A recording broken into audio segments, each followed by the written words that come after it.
One of my favorite aspects of the group battles that happen in JJK is how every participant, no matter how outclassed they are, can make a difference. The next boss is not sitting in the back waiting like classic shonen usually does, so it's hard to imagine a fight going the same way if you change the slightest detail, let alone the whole arc. Which brings to mind that Ino may have saved the day in Shibuya by losing. Okay, not saved, but it could have been worse. Ino never had a chance against Toji, but I think he could have done better against the grandson of the curse user who summoned Toji's body. So let's imagine a scenario where Ino manages to stop Granny and continues with Itadori and Megumi. What happens next?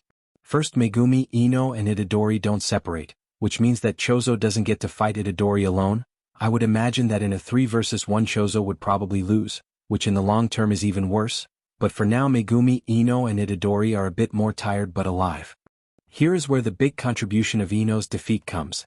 In the original timeline, Megumi arrives alone to help in the fight against Dagon, and while his plan could have worked, Toji's interference keep them from getting more damage, at least from Dagon. Here he arrives with Ino and Itadori, so it's Maki, Nanami, Naobito, Ino, Itadori and Megumi versus Dagon. Even if they manage to escape the domain, I doubt that they could defeat Dagon as fast as Toji did, which means that Jogo would arrive in time to help Dagon, so this time it would take Jogo 6 seconds to defeat everyone instead of 3, and he won leave early since Itadori is already there. There is the chance that Sukuna would step in to save Megumi but no one else. Also, considering Sukuna's plan, having Megumi and Itadori subdued by a curse who wants to help him reincarnate along with 10 of his fingers, that doesn't look good for the protagonists. So if Ino had managed to win, chances are that Chozo would be dead, Maki, Nanami, Naobito and Ino probably would be dead, and Sukuna could decide what to do with all of his fingers. On the other side of Shibuya we still have Mahito, Nubara and Chozo. The problem is Chozo without Itadori cannot do any real damage to Mahito, and without Mahito fighting Itadori, that part of Mahito could have joined the fight with Nubara earlier, making her chance of survival absolute 0, instead of not 0.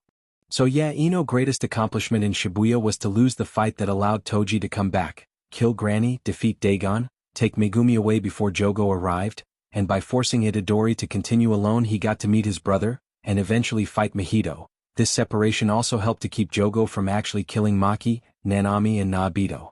Ino should get an award for best cannon fodder in shonen.